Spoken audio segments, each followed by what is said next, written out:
qu'on veut dire par là, c'est que vivre sous une masse de données, c'est sympa, mais à un moment donné, il faut lui donner du sens.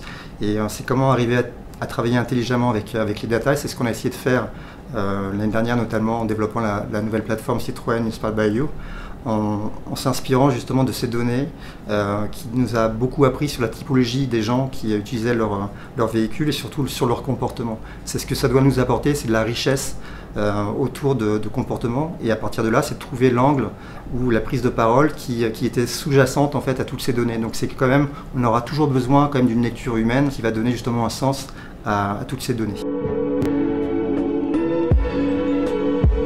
La data, c'est forcément une force. Après, en tout nouvel outil, il faut savoir vraiment l'appréhender.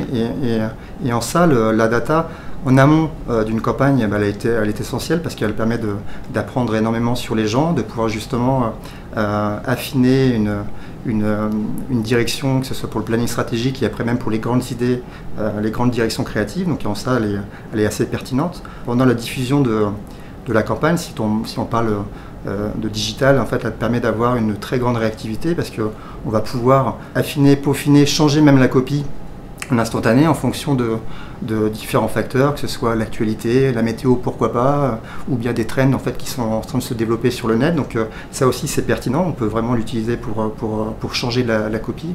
Et pour finir, forcément c'est aussi l'enseignement. Donc l'enseignement d'une campagne, savoir ce qui a plus ou moins fonctionné, pour quelles raisons, pour justement en tirer les bons enseignements pour mieux travailler après.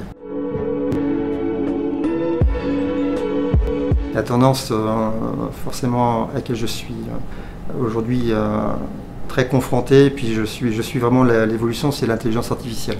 Parce qu'il y aura de très grandes mutations dans nos métiers par rapport à ça. Donc ça c'est quelque chose qu'il va falloir vraiment en fait combiner et jouer avec. Donc savoir une fois de plus, c'est savoir comment jouer, utiliser ce nouvel outil. C'est-à-dire qu'à un moment donné, il va falloir repenser la façon même de concevoir. Donc ça va amener des changements.